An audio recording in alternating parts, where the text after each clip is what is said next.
Remakes. We can't seem to escape them as of the early 2020s, what with Silent Hill 2, Metal Gear Solid 3, and Final Fantasy VII. But as of this video, I am going to talk about Resident Evil 4 Remake. The good, the bad, and the frustrating.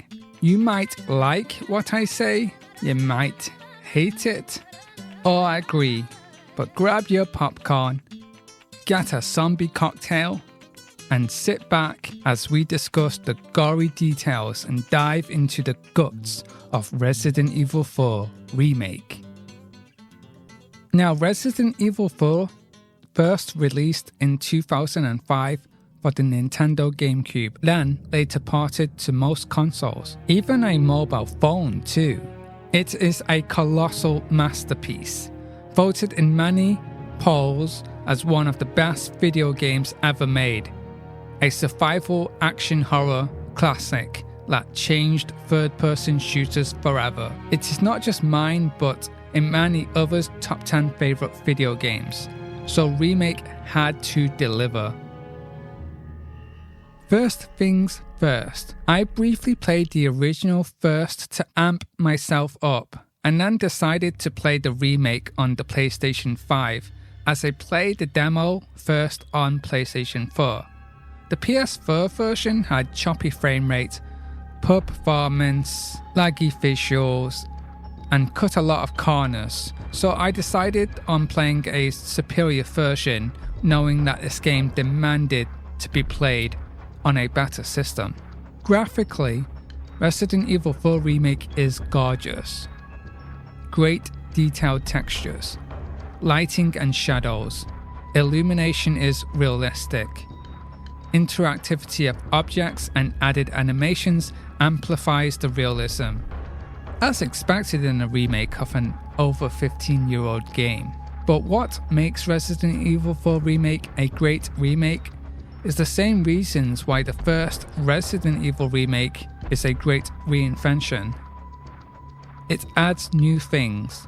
What fans expect with a remake is not just graphical fidelity, but new spicy content and a slightly different experience. Resident Evil 4 Remake slightly changes the layouts of the original environments, adding new corridors and new pathways, all while keeping as faithful to the original areas as possible. New weapons too. Leon can do more with his knife, and the knife, wow. The knife in the original is a godsend. You can use it to kill almost anything. In fact, it is paramount on harder modes to use the knife on downed enemies to conserve ammo, but the remake turns it up to 11. You can now use the knife to parry attacks. Heck, you can parry the chainsaw. Use it as a way to defend yourself when you get grabbed so you won't lose health. To balance this mechanic out, they gave the knife a meter, and once it runs out, it breaks. So the more you use your knife, the more it damages, forcing you to get a new knife or to repair the standard one. By the end of the game, you can upgrade the knife to make it stronger and more damaging, thus making it play a lot more like the original. Ashley no longer has a health meter, so now we don't have to use any good golden yellow herbs on her, but she can go into a down state. In this vulnerable state, she is susceptible to getting hit and will die if she isn't carried away first. This leads to situations where if she is in this down state and there's no way for you to rescue her, it will be game over. So make sure that doesn't happen. Hell, she can even climb down ladders now. Nice one, new Ashley. The original Blue Medallion mini mission has been expanded. We now have more Blue Medallion missions and side missions such as hunting rats, snakes, and secret tougher bosses. All this adds a freshness to the game and builds upon the original. It's fantastic. In my opinion, this is a faithful remake. However, it's not as good as the original Resident Evil 4 in terms of game design. Yeah, I know, but it's true. It's a great game, but to me, Resident Evil 4 is still a masterpiece, and I'll explain why in this video. Now, Resi 4 did change the genre and the series to the point we got the Revelation spin-offs, and eventually we had 2 other main games in that third-person view camera angle. Heck, even Village has a third-person view mode, and due to this we got the Resident Evil 2 remake in this style, thanks to the modernization of the series. The thing is, as much as I like Resi 2 Remake, it still felt more like a sequel to the Revelation games. It was less a remake and more, as the developers said, a reimagining. It sold extremely well, and so Capcom decided to milk this style of gameplay with Resident Evil 3 Remake. And although a great game, is far from what I and many call a great remake. So when the 4th entry of the series finally got its fresh coat of paint and new parts, it made sense to me that it would be the most faithful, considering the basis of these remakes come from the 4th main game in the series.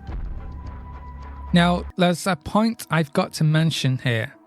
The aiming of Resi 2 Remake has a reticle, and when you stop to aim and shoot at the zombies, you have to stop moving the thumbstick so the reticle will go smaller, then you can shoot. This should lead to a guaranteed critical hit. This works in Resi 2 Remake as the zombies are slow and shuffle in the movement. You can't just keep running and gunning as you'll miss your shots, and you won't get the critical hits. Landing critical hits on the zombies makes them stagger, giving you a window of opportunity to run away. Sometimes you can even land a headshot or take out their limbs. It works as it provides tension.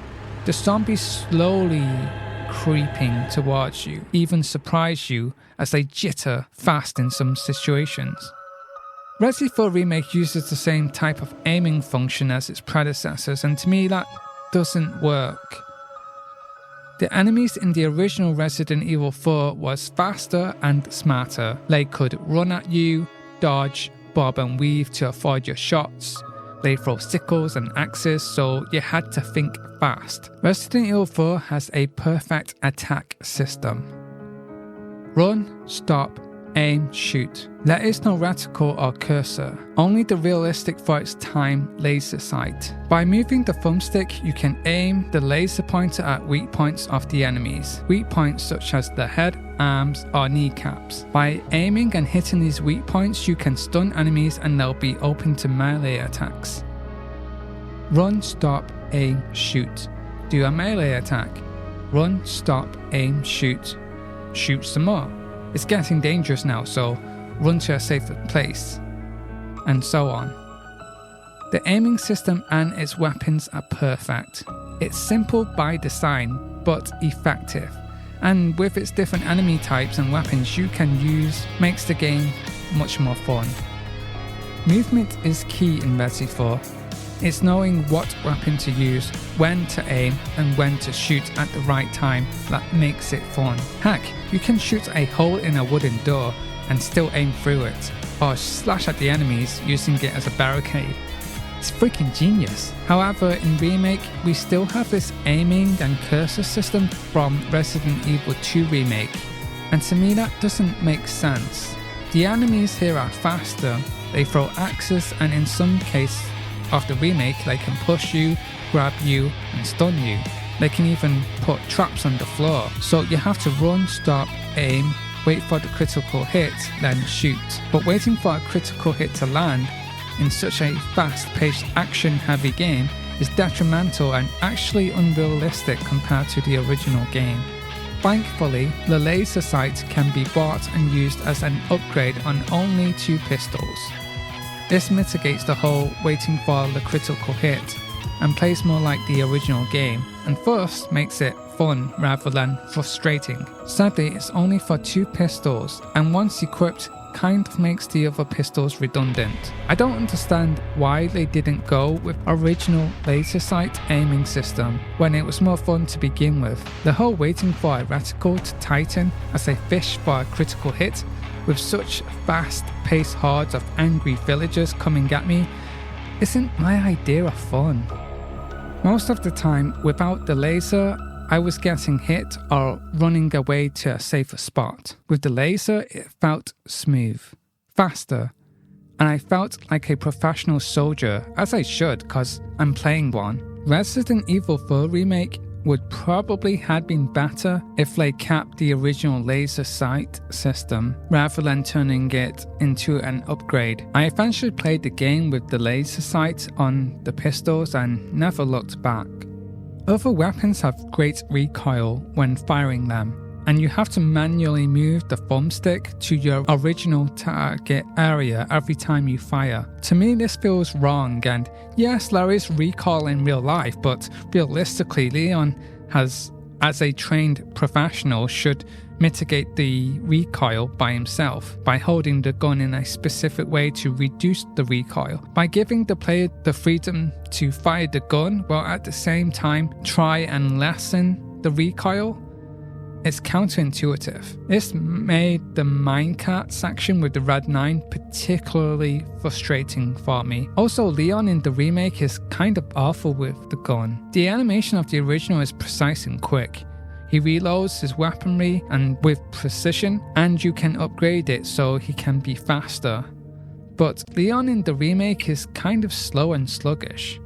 He has realistic animations, has a weight to his animations, like he can also stretch his arm and he rubs his shoulders. But when he reloads his gun, he seems very slow. Yes, again, you can upgrade it to be faster, but it's just weird to me, like with these animations. Like there's moments where he reloads and then he does a weird animation, maybe looking at the chamber. In some risky situations, a gunman wouldn't dilly-dally like this. I must also say the original Resident Evil 4 has basically no camera controls. You had one camera position throughout the game. You could use the other thumbstick to turn the camera left, right, up and down, and by letting go it would go back to the neutral camera position. The camera itself was always fixed to Leon's back wherever you go. You could turn around, run, and move to any place, and the camera would always stay the same, giving you a good view of the surroundings, but you could not look behind you. It was always stuck to Leon's back. When aiming, it would turn into an over-the-shoulder view. In the remake, however, just like its predecessors, the camera can be freely moved. It can be moved in a rotating motion and swirls around Leon, always constantly looking at him. But whenever you move Leon with the left stick, you have to move the camera with the right stick to see what's in front of him. It's a very modern standard of gaming. I particularly don't like this style. Don't get me wrong, I just find it a bit odd that the original is more user-friendly in that regard. Less things to control, less to think about. I must also mention the original had tank controls, or as the Japanese put it, radio car controls. Turn left and right on the spot, while back moves you back and forward pulls your character forward. The remake ditches the tank controls and gives us more free-flowing movement. Resi 4 felt stiff and tight in its control scheme, while Remake has loose controls. Now, I'll tell you right now, Resident Evil 4 in 2005 was an easier game to control compared to its remake in 2023. My 70-year-old grandma could play the original Resident Evil 4, but I honestly feel she would struggle with this new version because of the new things in the game. Yes, the original controls are a bit finicky and weird, but once you get used to it, it becomes easier and simple. I feel this can apply to any good game back in the 90s, especially those that had a good camera angle. For me, the game controls are not as good. I found it to be frustrating at times, but eventually I did get used to it. Now, the most important thing about this game, the biggest problem of modern Resident Evil remakes that I hoped the developers would have changed for this game. Probably the selling point of the game is its dynamic difficulty. The original had a top-tier dynamic difficulty system. The better you was at the game, the harder it would get. The more difficulty you had, the game would become easier. They did this by making the enemy more aggressive, make them move faster or slower, and what kind of percentage of damage they could do to you. You'll have less items and ammo drops if you was getting more critical hits. If you miss shots, you'll get more ammo drops. If you lost a lot of health, you'll get more healing items. It's kind of similar to how Devil May Cry played. If you had low health, you would eventually have a health item drop, if you survived that long.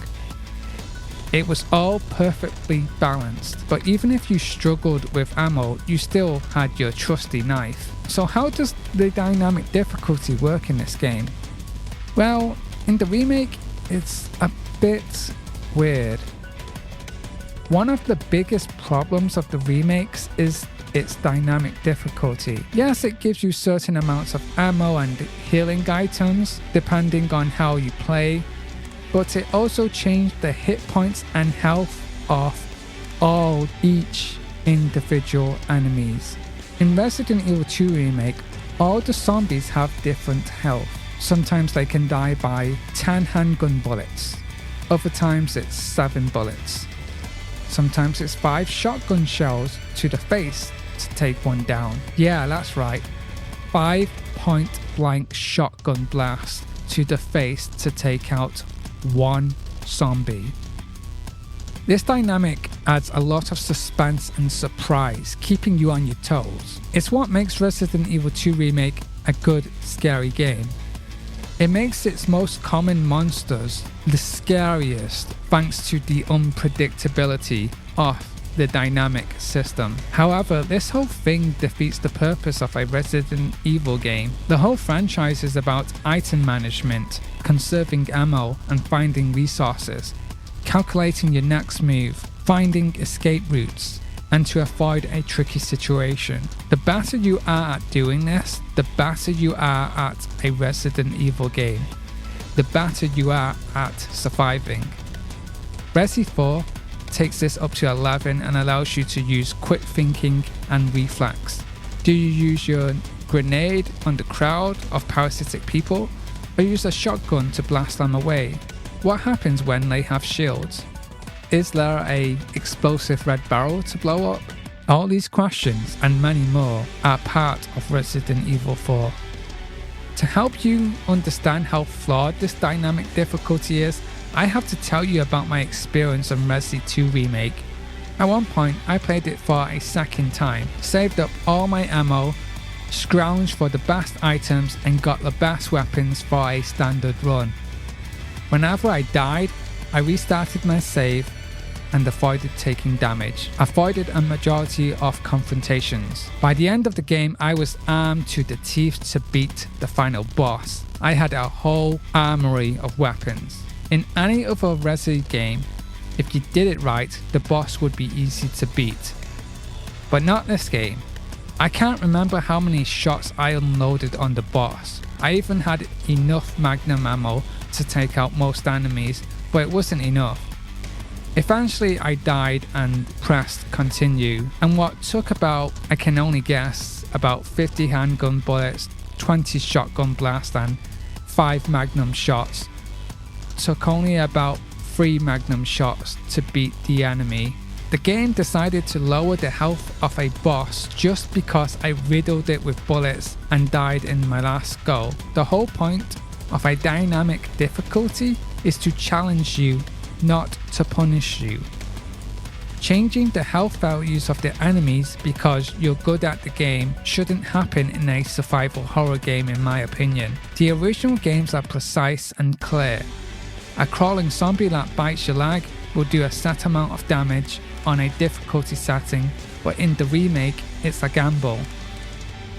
Resident Evil 4 Remake has that weird gamble-like feel to it. When I was fighting the boss, Chief Mendes, he attacked me with his spiky limbs twice in a row, so I used my knife to deflect it twice. But when I died and continued again, he only hit me once instead. His health was lower too. This whole difficulty, to me, felt like a wall. I would play really well throughout my experience and do good. I would find the game kinda easy breezy in some cases. But there were times when I couldn't run or forward, and I would be met with this strong wall, such as a boss or, for example, the cabin siege. The game would be out to get me. It would try its hardest to kill me, and then once I continued, it would lay off and cut me a break. For example, the cabin siege, I had like 5 squiggly heads coming at me all at once, even though I just used a flash grenade on a load of enemies and used grenades on them and all that. It was kind of ridiculous. To me, this was so strange. I didn't feel challenged, but kind of insulted. The game will set walls up for me because I'm good. It's like saying like, hey, you're not challenged enough, so I'll make it hard for you. Okay, now, I think you've had enough of this brutal beating. Time to move on to the next chapter. The more I played it, the more apparent it was, and it just got me frustrated. Play well, and eventually the game will smack you into a wall for the sole purpose to prolong your achievement. That's all this dynamic difficulty does on the harder settings. It prolongs the inevitable, not necessarily challenging you. The dynamic difficulty prolongs the inevitable of achieving your goal. It does not challenge you. To me, that's not good game design. It's a cheap trick. Eventually, I tested out the easier mode, played it on assisted mode while hardly using the merchant. Now, if you play this game on assisted mode with no merchant, you will have a hard experience, but a fair one. If you play it on the hardcore mode for the first time, chances are you will be swamped with random moments and cheap deaths. I've seen speedrunners and pro players rage at this game. It's really funny, but admittedly the difficulty can be so annoying and bizarre sometimes. Now this is why I feel the original is a more tight game. Its mechanics are solid and everything is perfect. It all blends well, it's really great. Now Resident Evil 4 Remake, despite the problems I mentioned, is still a good game. Like I mentioned, the added areas and new situations really adds to the remake. That's a lot. Just don't get me wrong, I don't really hate the game. I just know its weaknesses. I know its problems. The features are great. The accessibility has been praised. Changing the color of the laser sight, subtitle colors, and hard of hearing features. The options are great. The microphone sounds coming from the controller as Hunnigan radios you. The sound effects when you use headphones, it's amazing. The haptic feedback in the controllers as well, everything's pretty good. It's what I expect on this generation of systems. The fact that I can now switch weapons using the directional pad instead of switching to the menu, it's slick and fast. No interruptions of gameplay here. Resident Evil 4 Remake is one of the better remakes that we ever had in terms of gaming in general. It's on par with Resident Evil Remake, the first one, directed by Shinji Mikami. It adds new stuff, takes away some boring things, but spices it up. And you can still play the original Resident Evil 4 if you wanted to. The remake adds replayability, longevity, and brand new ways to play. I honestly believe this is how remakes should be, but that's a discussion for another time. Resident Evil 4 Remake is a great game, but it just misses it off the mark slightly. To me, the original is a masterpiece, and I kind of expected this. It's not the same people that made it, it's not the same developers, and it really does show. If you enjoyed the remake, more power to you. If you think it's a better game, then so be it. Who am I to deny what you enjoy, But this is just my opinion and my experience. But we can all agree that without the original Resident Evil 4, we wouldn't get such a great experience that we do in the remake. Tell me what you think of this game. Do you love it? Tell me why. Do you agree with what I said or dislike? Do you prefer the original?